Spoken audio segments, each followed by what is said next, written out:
56장 차례별로 예배를 준비하겠습니다.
찬미 21장 하겠습니다. 찬미 후에 김관 집사님께서 오늘 예배를 위하여 기도드리겠습니다.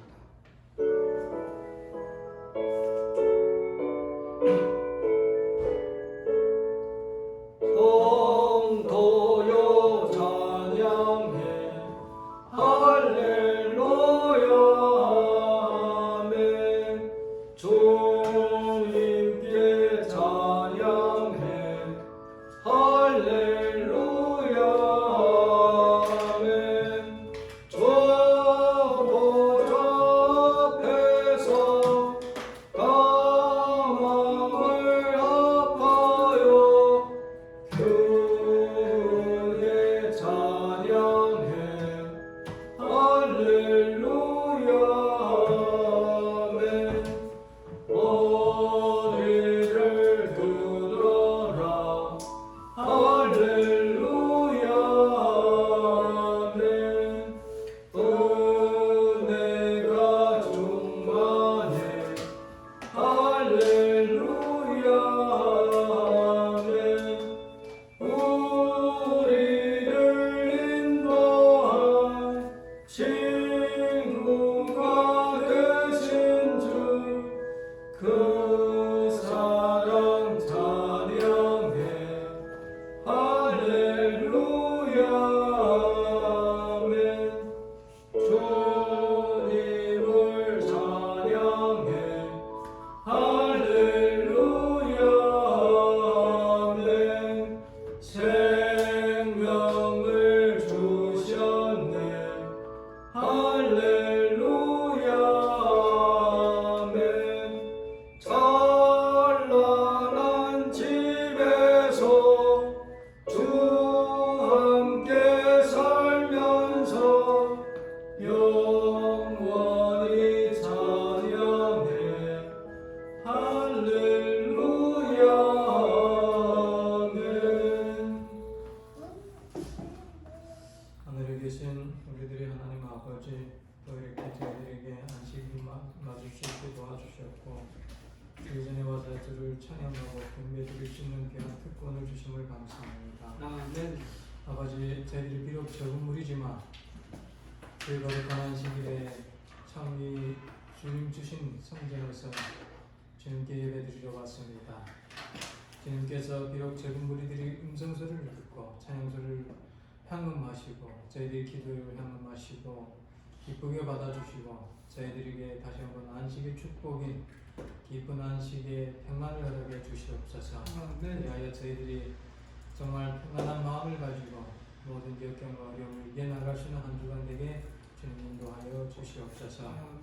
이제 주의 종께서 주의 말씀을 대언할 때 정말 예수 그리스도의 십자가가 높아지는 귀한 은혜 시간이 되게 거룩한 성령께서 함께 동참해 주시기를 원하며 예수님의 이름으로 기도드립니다. 아멘.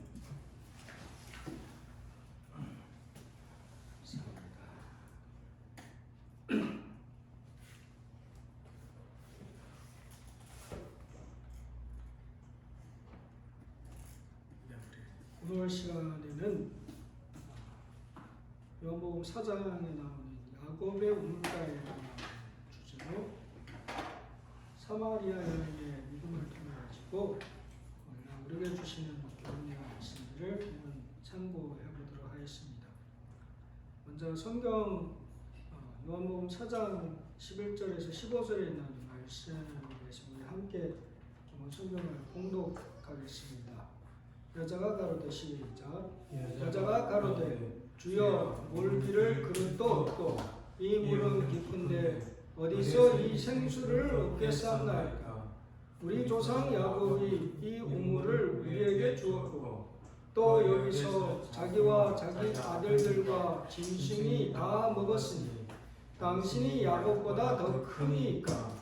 예수께서 대답하여 가라사대 이 물을 먹는 자마다 다시 목마르려니와 내가 주는 물을 먹는 자는 영원히 목마르지 아니하리니 나의 주는 물은 그 속에서 영생하도록 솟아나는 샘물이 되리라.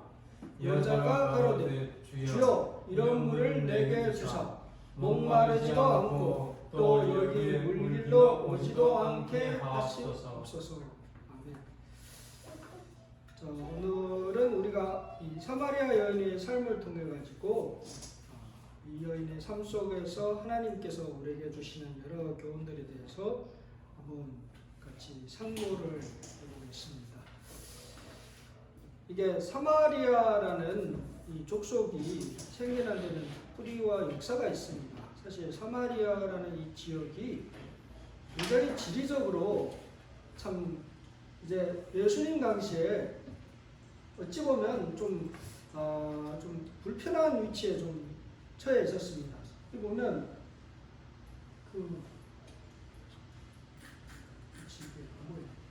여기 보면 네, 사마리아 땅이 밑에는 유대 땅이죠.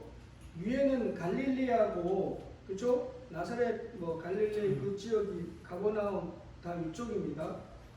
근데 예수님께서 공생애를 하시는 동안에 주 무대가 주 선교 지역이 어디였습니까? 바로 유대와 갈릴리 지역이었어요. 두 지역으로 왔다 갔다 하시면서 예수님께서는 선교를 하셨다는 것이죠.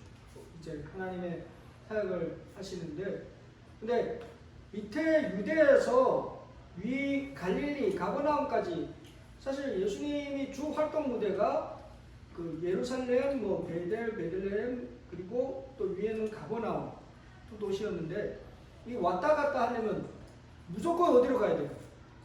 사마리아 땅으로 통과를 해야 된다는 것이죠. 근데 유대인들은 될수록이면 사마리아 땅을 안 갔어요. 그럼 위로 어떻게 가냐? 강을 건너가지고 돌아갑니다. 요단강 동편으로 돌아가가지고 이쪽으로 해서 데가폴리 지역 이쪽으로 해서 이렇게 쭉 올라가는 거예요. 그러니까 왜? 꼴 보기 싫어서. 사마리아인들이 그 정도로까지 이제 척이 깊었다는 것이죠.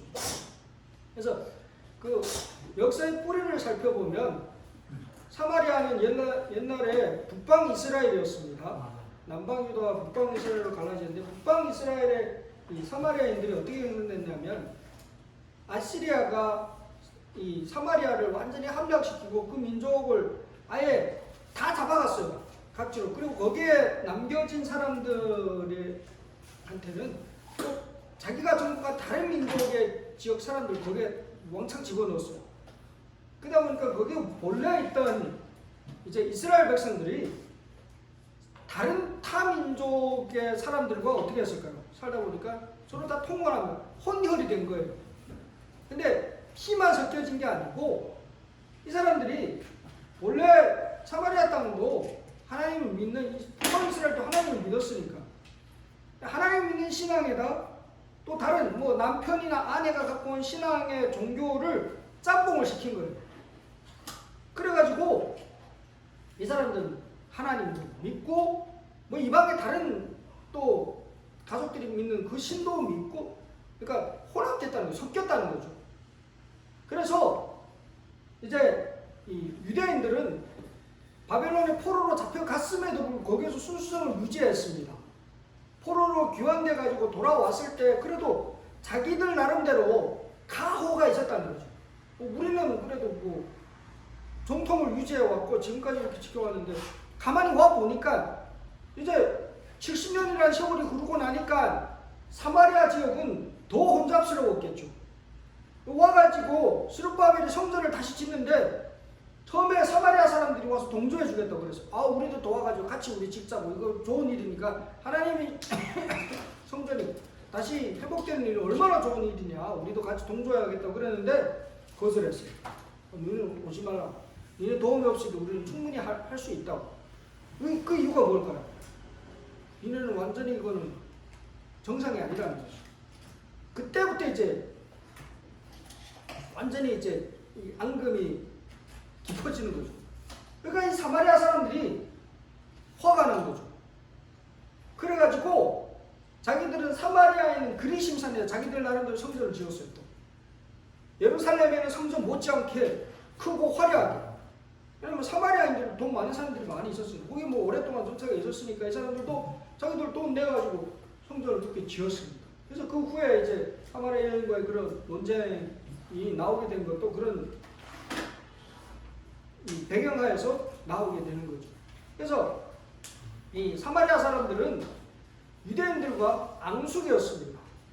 진짜 물과 불이 서로 이렇게 융화되지 못하는 것처럼 완전한 앙숙 관계였다는 것이죠.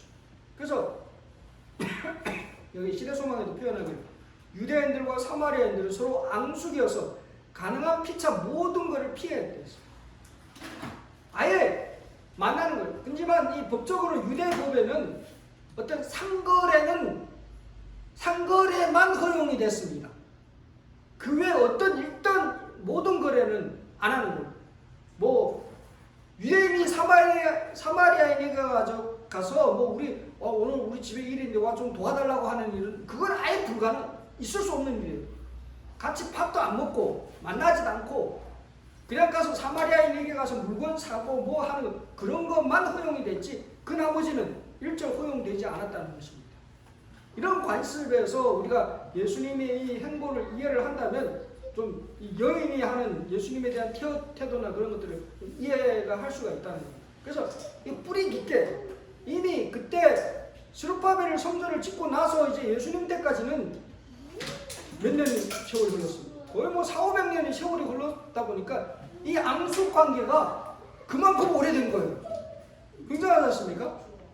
뭐 사실 요즘도 우리 주변에 이런 앙숙 관계의 나라들이 있지 않습니까? 대표적으로 한국하고 일본, 그렇죠? 한국하고 일본도 이제 뭐 여러 가지로 다방면적으로 서로 이렇게 항상 앙숙 관계지 않습니까? 뭐 축구도 한국이 다른 나라하고 져서는 뭐 크게 뭐 졌는가 싶는데 일본하고 해서 지면 어떻게 합니까? 우와 이건 있을 수 없는 일이고 완전히 뭐 그런 차이죠. 근데 그와 못지않게 또 뭐 세계 곳곳에 이런 앙숙 관계들이 있는데 대표적으로 영국하고 아일랜드도 굉장히 앙숙이 깊대요. 800년대인데요. 옛날에 영국이 아일랜드를 식민지화해가지고 잉글랜드가 식민화했던 그런 시절이 있어가지고 그런 역사들 때문에 이게 아일랜드하고 영국 여기도 마찬가지래요. 유럽에서 축구하면 아일랜드나 영국이나 다른 데는 져도 괜찮아요. 근데 서로 지면 이제 못 참는 거예요. 똑같이. 뭐 그런 앙숙 관계들. 그래서 마찬가지로 이 사마리아인과 유대인 사이에도 그런 깊은 앙숙 관계가 있었다는 거예요. 근데 예수님께서 지금 어디로 가신 거예요? 사마리아로 들어갔고 거기에서 야곱의 우물가에서 지금 그 한낮의 정오에서 누구를 만난 거예요? 사마리아 여인을 만났습니다. 근데 이 여인이 딱 보니까 유대인 남자가 그 우물가에 앉아있는 걸 봤어요. 당연히 유대인 남자니까 그냥 무시하고 자기 일을 한 거죠. 우물에 가가지고 우물을 깃는데 예수님께서 뭐라고 하시는 거예요? 물 좀 한 잔 주십시오 하는 거예요. 깜짝 놀란 거죠. 이 여인은. 유대의 관습적으로 유대인이 사마리아인에게 그것도 여자인 나에게 이게 유대인은 남녀도 굉장히 구별합니다. 지금까지도 예배를 같이 안 드려요. 여자들하고 남자들 따로따로 예배 드려요. 안식일 날에. 그게 관습이 있어가지고. 그 성전에 가게 되면 여인들이 항상 따로 있었지 않습니까? 제가 예루살렘에 갔을 때 지금도 구분하더라고요. 막 들어가려고 하는데 여기는 가면 안 된다. 왜 그러냐니까 여기는 여자들만 들어간다. 그 성전 지금 통곡의 벽이 있지 않습니까? 거기도 관광하는데도 남녀를 구분해놔요. 그만큼 철저하거든요. 그런데 유대 남자가 그것도 사마리아 여인하고 말을 섞는다는 것은 유대 관습적으로 그때 당시에 있었던 세태로서는 절대 있을 수 없는 일이라고. 이 여인 깜짝 놀란 거예요. 당신이 유대 남자가 돼가지고 어떻게 나한테 이렇게 말을 섞을 수 있냐고 이렇게 얘기하는 것입니다. 근데 예수님께서 뭐라고 합니까? 내가 만일 하나님의 선물과 또 내게 물 좀 달라고 하는 이가 누구인 줄 알았다면 내가 그에게 구하였을 것이고 그가 생수를 내게 주었으리라. 예수님께서는 이 여인에게 의도적으로 지금 접근하신 것이죠. 하나님의 복음이 이 여인의 삶에 대해서 예수님께서 너무나 명백하게 알고 계시죠. 어쩌면 예수님께서 사마리아 땅으로 갔던 이유는 바로 이 여인을 만나기 위해서, 이 여인을 전도하기 위해서 예수님께서 사마리아 땅으로, 그것도 한낮의 정오에, 보통 한낮에 아마 제자들은 불평이 많았을 거예요. 왜 하필 이렇게 땡볕이 이 한낮의 정오에 이 사마리아 땅을 유행하려 하십니까? 아마 속으로는 선생님이니까 선생님 가자고 하니까 어떻게 표현을 못했지만 그런 불만이 속에 있었을 겁니다. 스승이 가니까. 근데 예수님께서는 바로 이 여인을 구원하시기 위하여 가셨다는 거죠. 뭐라고 하십니까? 네가 만일 나에게 요구하였다면 나는 너에게 영생의 물을 주어 마시게 하였을 것이다 라고 예수께서 말씀하신 거예요. 지금 우물가에 와가지고 물을 끼는 자기에게 물을 달라고 하면서 영생의 물을 주겠다고 하니까 여인이 달통이 됐을까요? 아니 지금 목이 말라가지고 지금 나한테 물 달라고 하면 당신 지금 물기를 드레박도 없으면서 뭔 물을 달라고 하냐고. 사실 요즘 애들은 이게 응고 드레박 얘기하면 잘 이해를 못하죠. 예. 저희 어릴 때까지만 해도 저희 동네 그때는 수도가 제가 아마 초등학교 2학년 때인가 3학년 때 그때 수도가 들어왔거든요. 저희 동네. 그 전까지만 해도 진짜 우물에 가가지고 드레박으로 물 깃고 저희 어머니 따라가가지고 그걸 제가 막 깃고 이렇게 담고 그랬던 기억이 있는데 우물이 깊지 않습니까? 드레박이 없으면 이렇게 깃지 못하는 거예요. 야곱의 우물도 깊었다는 거죠. 드레박도 없으면서 당신이 뭘로 지금 길어서 날 주겠다고 하냐고 이제 예수님께 얘기하고 있지 않습니까? 그때 예수님께서 뭐라고 하십니까? 내가 너에게 주는 물은 영원히 마르지 않는 내 삶에 정말 필요한 그 물을 너한테 준다고 줄 것이라고 얘기하고 있다는 것입니다. 사실 이 세상에서 우물에서 우리가 물을 길어봤자 매일 가야 됩니다. 그렇죠? 마시고 나면 또 갈증이 생깁니다. 그렇지만 예수님께서 주시는 물은 뭐예요? 영원히 마르지 않는 것입니다. 그래서 신의 소망에도 표현하다시피 이 세상의 우물에서 그 갈증을 풀려고 하는 자는 다시 목마를 것을 마실 뿐이다. 도처에서 사람들은 만족을 얻지 못한다. 그들은 영혼의 필요를 공급할 수 있는 무엇을 갈망한다. 근데 오직 한 분만이 그 필요를 채우실 수 있다. 세상의 필요, 곧 만국의 소망은 그리스도이다. 그분만이 나누어 줄 수 있는 하늘의 은혜는 생수와 같아서 영혼을 순결하게 하며 소성시키며 환영을 준다. 이 세상에서 그 어떤 우물에서 물을 마시든 갈증은 올 것이라는 것입니다. 하지만 그것을 채우실 수 있는 오직 한 분이 계시는데 그분은 예수 그리스도십니다. 예수님께만 참된 해결책이 있다는 것입니다. 그분만이 하늘의 은혜와 같은 생수를 나누어 주실 수 있고 그 생수를 마시는 사람만이 영혼이 순결하게 되고 소성하는 활력을 얻게 될 것이라고 말씀하는 것입니다.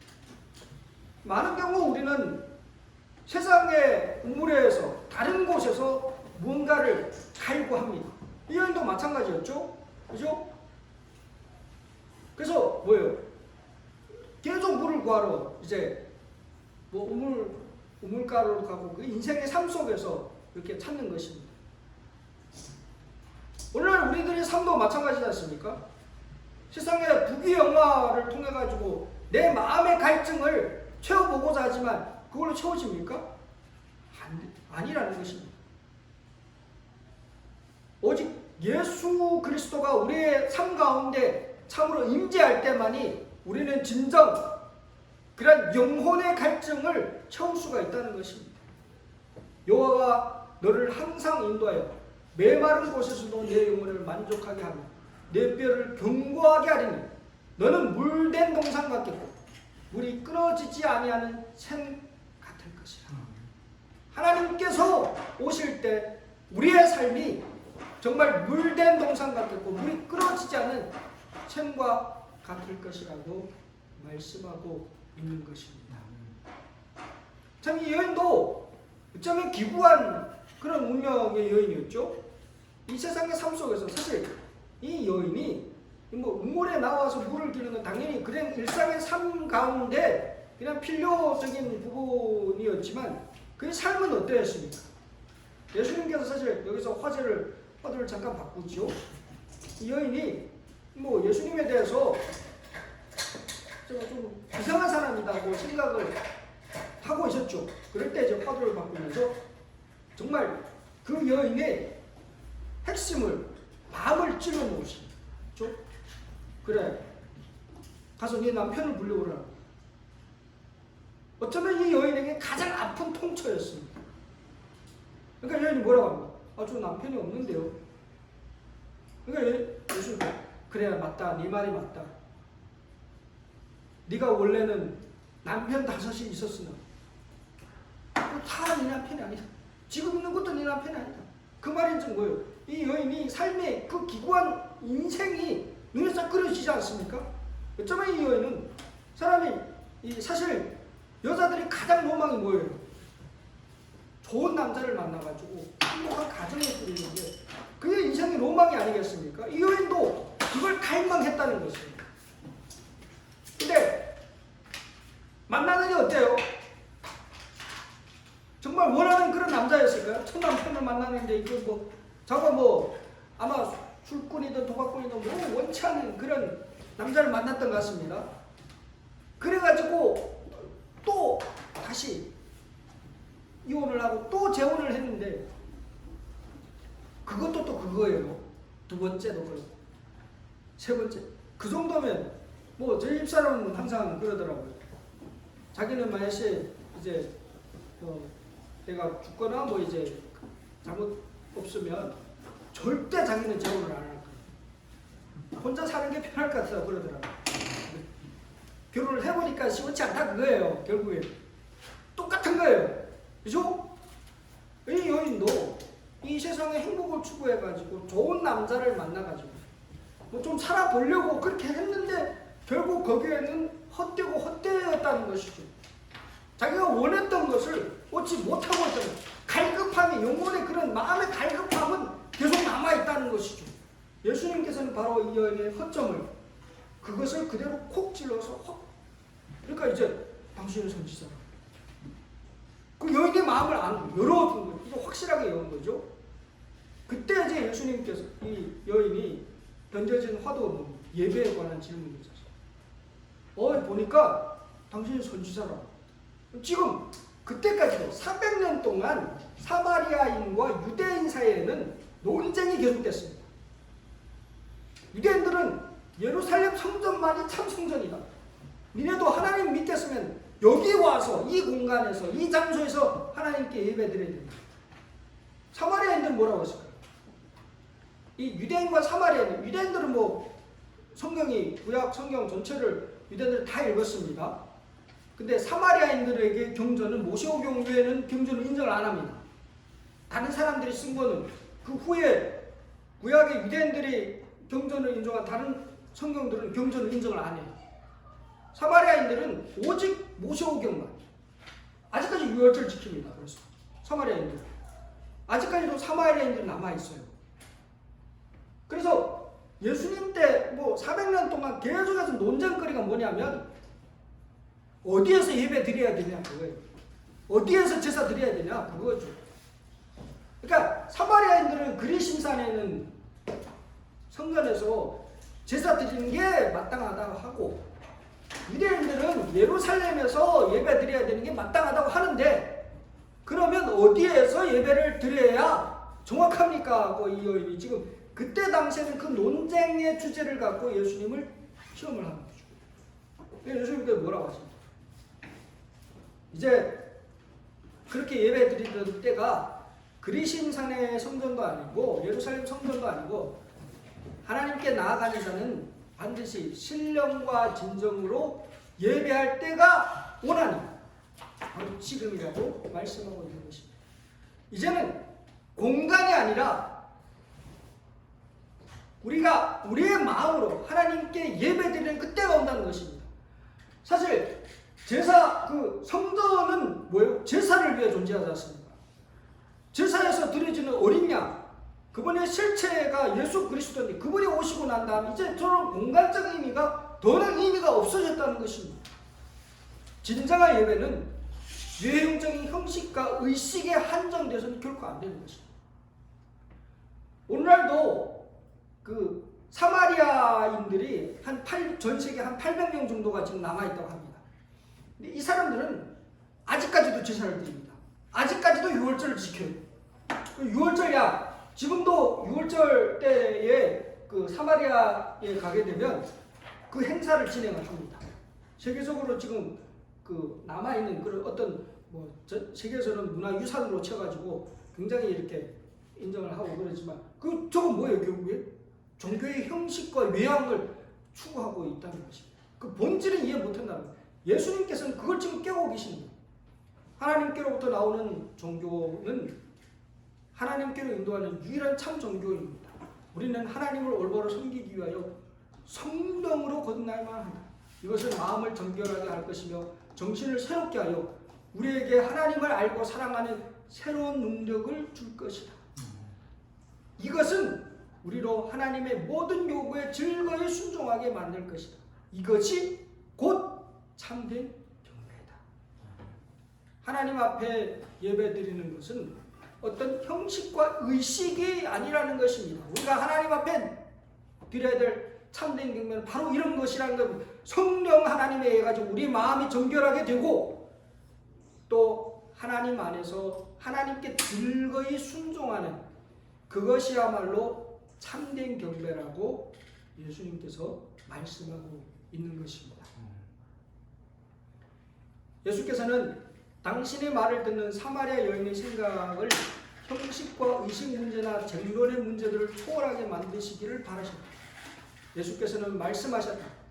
아버지께 참으로 예배하는 자들은 신령과 진정으로 예배할 때가 오나니 곧 이때라.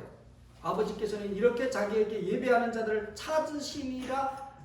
하나님은 영이시니 예배하는 자가 신령과 진정으로 예배할지니라. 오늘날 우리가 하나님 앞에 진정하고 참된 예배는 바로 이런 예배라는 것입니다. 하나님은 영이시니 예배하는 자가 신령과 진정으로 예배할 것이라고 주님께서 말씀하고 있습니다. 하나님께 진정으로 예배하시는 자를 우리 하나님께서 찾고 계신다고 말씀하고 있습니다. 오늘 우리가 하나님 앞에 드리는 이 예배가 진정 신령과 진정으로 드리는 예배가 되어 하나님께서 기뻐 간합하시는 그런 예배가 되시기를 간절히 바랍니다. 이제 예수님께서 하시는 이 말씀을 듣고 이 여인이 이제 확 돌아버린 거죠. 그죠? 자기 인생에 있어서 자기 인생의 가장 확실한 뭔가 인생의 전환점을 이제 맞이하게 되었다는 것입니다. 사마리아 여인은 어쩌면 좀 오늘날로 말하면 우울증이 좀 심한 분이셨죠. 사람 기피증이 굉장히 심한 분이셨습니다. 왜냐하면 자기 인생이 너무나 이제 굴곡적이었습니다. 사람 만나기 싫은 거죠.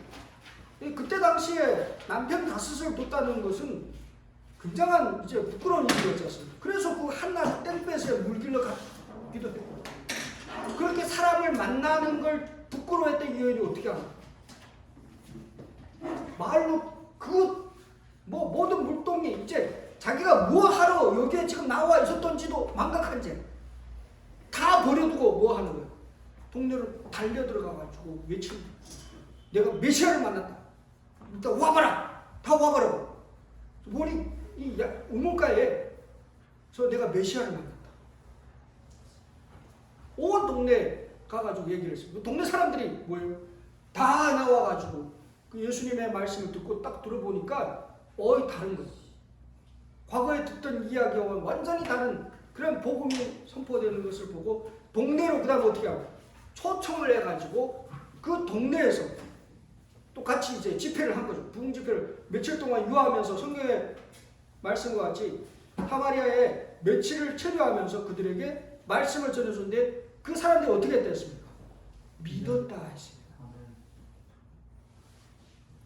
어쩌면 이제 오늘날 우리가 복음을 선교함에 있어서 예수님께서는 사실 이 사마리아 여인을 선교사로 키우신 것이죠. 엄청난 선교적 사역을 하십니다. 네, 예수님께서도 사실은 이 3년 반의 공생에는 씨를 뿌리는 기간이었습니다. 그렇죠? 씨를 뿌리러.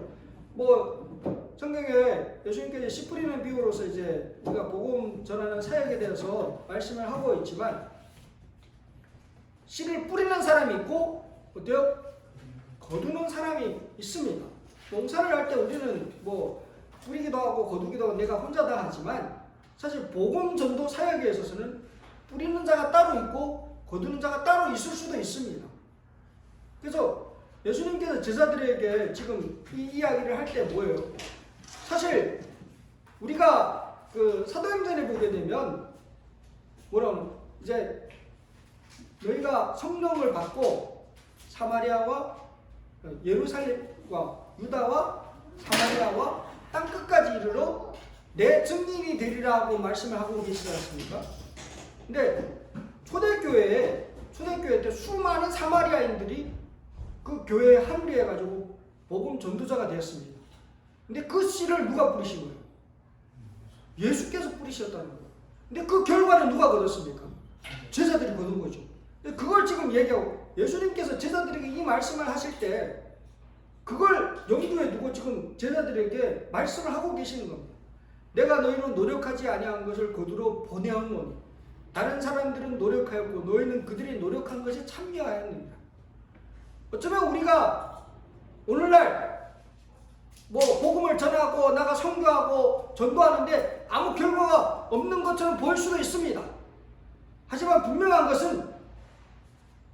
것은 하나님께서 그 결과들을 거두신다는 겁니다. 때가 있다는 것입니다. 뭐 제자들은 어찌 보면 그때 당시에 막 전도를 나가면 하루에 3,000명, 5,000명씩 회개하고 돌아오지 않습니까? 그 결과들을 자기가 노력한 결과라고 착각하기가 쉽지 않습니까? 근데 그건 사실 예수님이 이미 3년 반 동안에 작업한 결과를 그때 제자들이 거두었을 뿐이라는 것이죠. 가끔은 오늘날 우리도 마찬가지입니다. 교회가 부흥하고 잘 되면 지 잘나서 된 줄 알고 교만하고 그렇게 빠지기가 쉽죠. 그런데 하나님께서 그 미리 먼저 그런 작업을 하신 분의 그 결과로 그 밥상이 차려진 밥상이 어쩌면 내가 술을 그냥 얻는 그런 결과를 만들 수도 있다는 것입니다. 그래서 예수님께서는 파송을 하셨고 그 파송한 결과들을 이제 그 후에 제자들이 거두어 가신다는 겁니다. 그래서 예수님께서는 이 사마리아 여인의 삶을 통해 가지고 오늘날 전도자로서 갖춰야 될 그런 자세에 대해서 이제 제시해 주시는 겁니다.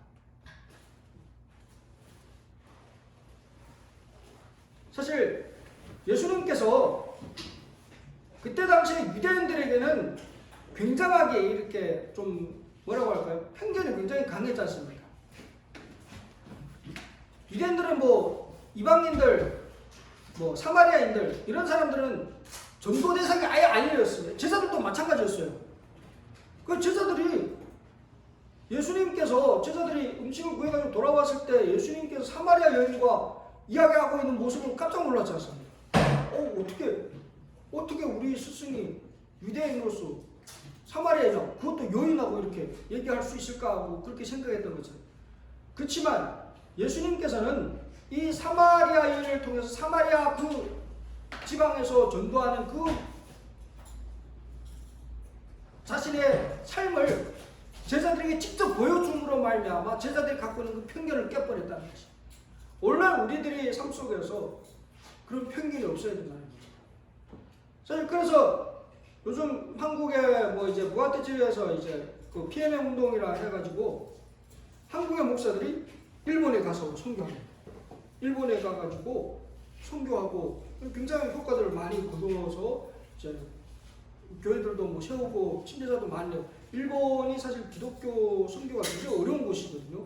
근데 한국의 목사들 가가지고 굉장히 활동적으로 해가지고 여러 가지 결과들을 만들어내서 이제 영혼들 구원하는 일에 크게 역사하시는 그런 것들을 우리 보게 됩니다. 그래서 사실 복음 전도에는 벽이 있어서는 안 되는 겁니다. 복음 전도에는 어떤 민족 갈등이나 그런 자세를 가져서는 절대 안 된다는 것을 예수님께서는 이 사마리아 여인의 선교를 통해 가지고 오늘날 우리에게 보여주고 있는 것입니다.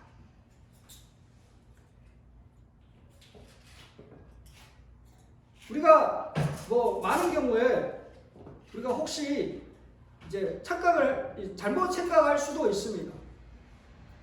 예수님은 전도에 아주 능하셔가지고 가는 곳마다 사람들 회개시키고 막 정말 침례를 주고 엄청나게 교회가 예수님께서 공생애 하시는 동안에 그 교회가 엄청나게 부흥했을까요? 어땠을 것 같습니까? 근데 따라다니는 사람 많았잖아요. 따라다니는 사람이 많았지만 그 교회가 실제로 초기에, 이게 지금 제일 초기입니다. 초기는 그 예수님이 설교할 때 그 많은 사람이 따라다니는 그 후기에 거의 중기 지나가지고 이제 예수님의 소문이 많이 퍼지기 시작해가지고 그렇게 교회가 커지고 부흥하고 그랬었습니다. 이때까지만 해도 이 당시 사마리아 땅에 사마리아인을 만날 때 예수님께서는 유다 지방에, 아까 그 봤던 그 유다 지방에 전도하러 갔었을 때였습니다. 근데 그때 당시에 바리새인들과 서기관들과 유대 사람들은 예수님의 그 전도를 받아들이고 회개했을까요? 아니에요. 거절하고 오히려 예수님께 뭘 구하냐면 너 이적을 보여달라.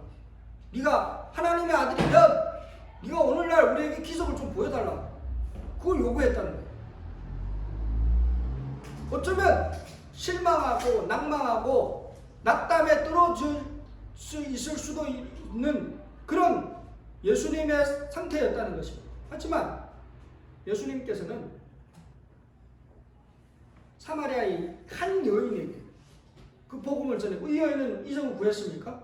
아니요. 아무것도 구하지 않고 단 그 말씀을 받고 그대로 회개하는 놀라운 역사가 일어났다는 것입니다. 오늘날 우리도 마찬가지입니다. 어쩌면 우리가 나가 전도하고 사람들 만나고 하는 일에 있어서 우리도 실망하고 그 사람들이 말씀을 받아들이지 않음으로 말미암아 실망하고 낙담할 수도 있습니다. 하지만 분명한 것은 하나님께서 우리가 하고 있는 일의 그 결과에 뭐 이렇게 유념치 말고 우리가 할 것들을 하기만 하면 하나님께서 그 결과를, 그렇게 뿌려진 씨앗이 헛으로 갔습니까? 아니에요. 그게 3년 후 예수님께서 승천하시고 난 다음에 수많은 바리새인과 제사장들도 그때 회개하고 그 교회 물에 동참했다고 그렇게 나옵니다. 사도행전에 보게 되면 나옵니다. 그래서 3,000명, 5,000명씩 회개할 때 수많은 바리새인들과 제사장들도 회개하여 그 무리에 동참을 했었다는 것입니다. 오늘날 우리가 나가서 전도하고 뿌려지는 복음의 씨앗이 어쩌면 그냥 허무한 것처럼 보일 수도 있습니다. 하지만 하나님께서 그 씨앗을 그대로 두지 않으시고 거기에 계속해서 물을 주고 계시고 하나님께서 성령의 담비로서 그 가슴을 부드럽게 해주시고 언젠가는 싹이 나서 열매로 결실로 하나님 앞에 드려줄 수 있도록 그렇게 역사하고 계신다는 것입니다. 예수님께서는 그러한 전도자의 자세를 오늘 이 사마리아 이 한 여인의 삶을 통해서 또 우리에게 교훈하고 계시고 있는 것입니다. 한 여인의 삶이 이제 예수 그리스도를 만남으로 완전히 바뀌어졌습니다. 이 여인은 그리스도 안에서의 실천적인 믿음의 활동을 대표한다. 모든 참된 제자는 하나님의 나라의 선교사로 태어난다. 생수를 마시는 자는 생명의 샘물이 된다. 받는 자는 주는 자가 된다. 영혼 안에 있는 그리스도의 은혜는 광야에 솟아나는 샘과 같아서 모든 것을 소생시키고 멸망하여 가는 자들로 하여금 생명수를 마시기를 열망하도록 만든다. 한 여인의 삶을 통하여 예수님께서 오늘날 우리에게 소중한 여러 교훈들을 주고 있습니다. 예수 그리스도를 만나 정말 어쩌면 우울증을 만나서 그냥 정말 이 세상에서 어떤 자기의 삶의 가치와 행복을 추구하면서 결혼을 5번, 6번 한 이 한 여인이었던 이 사람이 예수 그리스도를 만나 이제 그의 인생에 완전히 뒤바뀌어진 운명이 완전히 바뀌어진 그런 삶을 살아가게 되었다는 것입니다. 사랑을 기피하고 만나기를 두려웠던 이 여인이 전도자가 되어서 이제 후반생은 보지 않아도 뻔하지 않습니까? 복음 전도사로서 이 사마리아 여인은 평생을 하나님께 헌신하고 하나님의 복음 사역에 모든 것을 바치는 그런 전도자로서 선교사로서 그 삶을 하나님 앞에 드렸었습니다. 오늘날 우리들이 이 말씀을 통해 가지고 정말 사마리아 여인에게 나타난 그 예수 그리스도, 이 여인의 삶을 바꿔주신 그분을 우리의 삶 가운데 모시고 정말 혹 내가 지금 가까이에서 빠른 시간 안에 어떤 전도의 결과와 결실들이 보이지 않을지라도 꾸준하게 복음을 전하고 그리고 우리 마음에 있는 모든 편견과 또 어떤 다른 민족이나 또 다른 사람에 대한 그런 편견들을 다 깨어버리고 올바른 전도자의 자세를 갖추고 하나님의 복음을 전하는 일에 최선을 다하여 정말 사마리아 여인과 같은 그런 선교사로서 거듭나는 우리 모두가 되기를 바라면서 오늘 말씀을 마치겠습니다. 잠깐 기도하겠습니다. 하늘에 계시는 아버지 하나님, 사마리아 여인의 삶을 통하여 오늘날 우리에게 주신 교훈의 말씀을 인하여 감사드립니다. 우리 마음에 혹 어떤 인간과 어떤 민족에 대한 편견이 있다면 온전히 버리게 도와주시고 예수 그리스도와 같이 그 모든 편견을 깨버리고 사람을 만나고 모든 사람에게 정말 그 영혼이 우리 눈에 보기에 가치 없이 보이는 그런 영혼일지라도 정말 우리가 전력을 다해 전심을 다해 그 영혼을 사랑하고 그에게 복음을 전할 수 있는 그런 믿음을 갖추게 도와주시옵소서. 우리의 삶 가운데 오셔 우리 마음을 바꿔주시고 열정을 가지고 사마리아 여인과 같이 예수 그리스도를 만났다고 외치고 사람들에게 소개하는 저희가 되게 축복하여 주시옵소서. 때가 가까이 이르니 이때 정말 온전히 하나님께서 우리에게 부여하신 사명에 최선을 다하고 충성을 다하는 저희가 되게 축복하여 주시옵소서.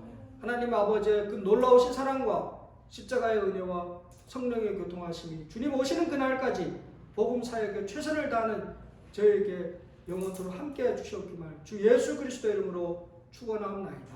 아멘.